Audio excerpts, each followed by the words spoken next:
And we're back, ladies and gentlemen. I hope you have a great time listening to that song as much as we did in the studio.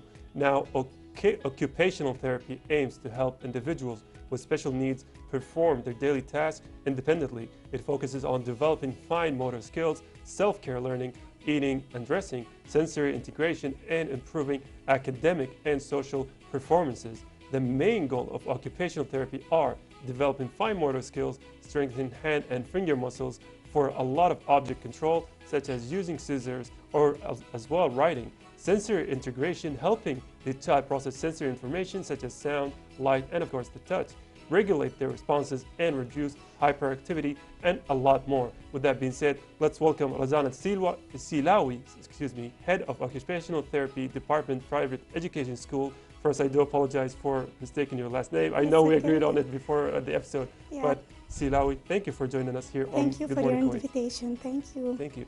Now, I do want to ask you about something because I mentioned in the intro first, occupational therapy. Yes. Can you give us a little bit more idea about what that is? Yes, sure. Actually, occupational therapy is a healthcare and rehabilitation profession that help individuals become more independent in their daily lives. So we are working on, as you mentioned before, 5 main areas like gross motor skills, fine motor skills, sensory processing, also with the cognitive skills and the activity of daily living. So it's basically teaching them how to use their body in a better way. Yes. Now, you know, when it comes to your role as an occupational therapy, especially with children, how do you navigate all of that? Like, what exactly do you do? We try to improve their skills, such as I mentioned before, such as the attention skills, the motor skills, also the sensory regulation, how to regulate themselves, also how to be independent in their daily lives. So we try to identifying each child's strength and need through standardized assessment we did with them, so we know the level for the student and we try to help them according to that. It is. Yes. And you know, this kind of help requires you being in the presence with a lot of these children to help them. But of course, with schools being closed, going to online, you know, teaching, how did that, you know, come or interrupt occupational therapy, especially in today's world? For sure it's affect, but we tried our best to find like alternative way to try to keep, try to receiving the continuous therapy for them and try to give the services for them.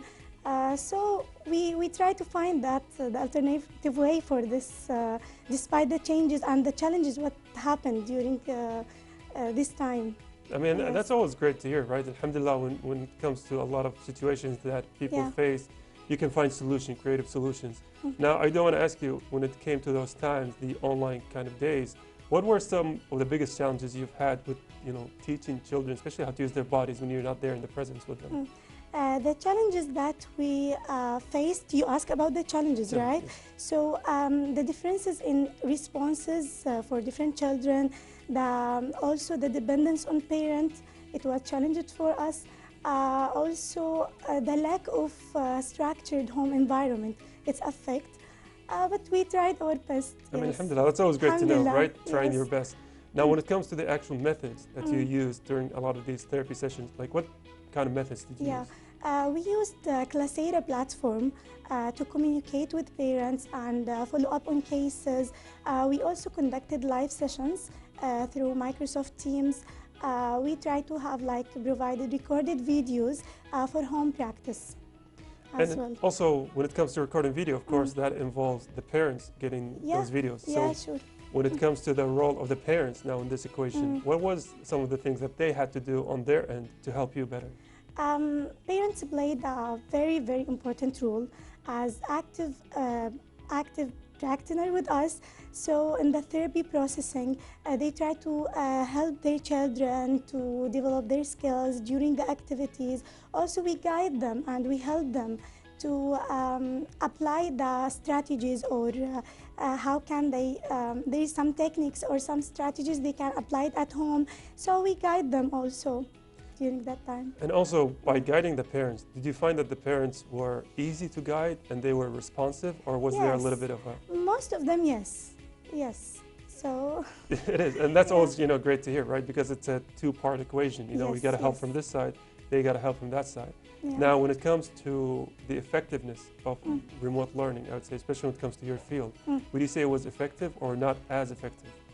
Despite the challenges during that time, we can say yes, remote therapy was relatively effective, and also through follow-up and structured planning, we noticed a lot of progress in many students. So that is good for us also.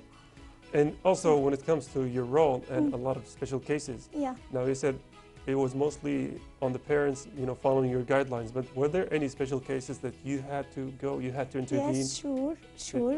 There is some cases they need like hands-on intervention. So we conducted home visits. For sure, we following the safety precautions during this time, but yes, we did it. And I do want to shout out a very special thank you for going that extra mile, for helping them. But I do want to say, from them learning online, from you not having direct contact with them for so long, but then you have to go with them.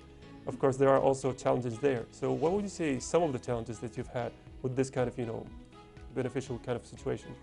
The challenges, it's same as I mentioned before. If I talk about the school, for example, there is like a structured environment. In home, it's a lack of this structured environment. Also, there is some students, when they see the parents, when they see sisters, brothers, it's affect on their responses. So, sometimes little bit there's difficulties with this, but we try to manage it by, and also the parents, they help us a lot during this time for that. And also, it seems like the lack of structure is one of the main things when it comes to everything that involves online teaching, because sometimes my friends who are teachers, they say, we know the children are not listening to us, but we can't do anything about it. And I think it's the same for occupational therapy. It's that sometimes, your information maybe can, not taken 100%, maybe they're hearing something not correctly, but you can't confirm that. You have to rely on the parents. And I think that's where online is a lot of negativity there. For sure, there is some negativity, but we tried to find the best way and the best possible way during this challenge. So we don't stop. No, we want to find as I mentioned, the alternative way to help them. This is our goal. We don't want to stop the therapy. No, we want to make it continuously with a follow-up, and for sure there is re-evaluation for what they learned before. It is. And also, speaking about re-evaluation, is there something or a message you'd like to send out to a lot of the parents nowadays, especially now that they're over with the online phase and they're going back to physical, Yes, sure. My message is that their role is extremely important, because there's some daily activities. When it's practiced constantly, it will affect, or it can make a big differences. So I want to tell them that we are here always, of course, to help them and guide them and support them for this kind of students. It is, and we also want to thank you for doing that, because honestly, something you don't really think about when it comes to children is how they function and how they basically learn and adapt to their bodies. So to see that there are active communities, active people who help children navigate that, it's always an admirable thing. So we do want to send a very special thank you. Thank you for your invitation. I'm so happy to be here with you. I'm so happy to send my message to everyone. Thank you, and hopefully the audiences have, learned greatly from this. I'm sure they can contact you in case they have children and everything. So I do want to thank you again for joining us on Good Morning Kuwait, talking to us, giving you the platform. So again, thank you very much. Thank you. Thank you. And also, thank you, dear viewers. Of course, that was our special thank you to our guest, Razan Alseelwi, Head of Occupational Therapy Department, Private Education School here in Kuwait. We are going to take a very quick break, and after this one.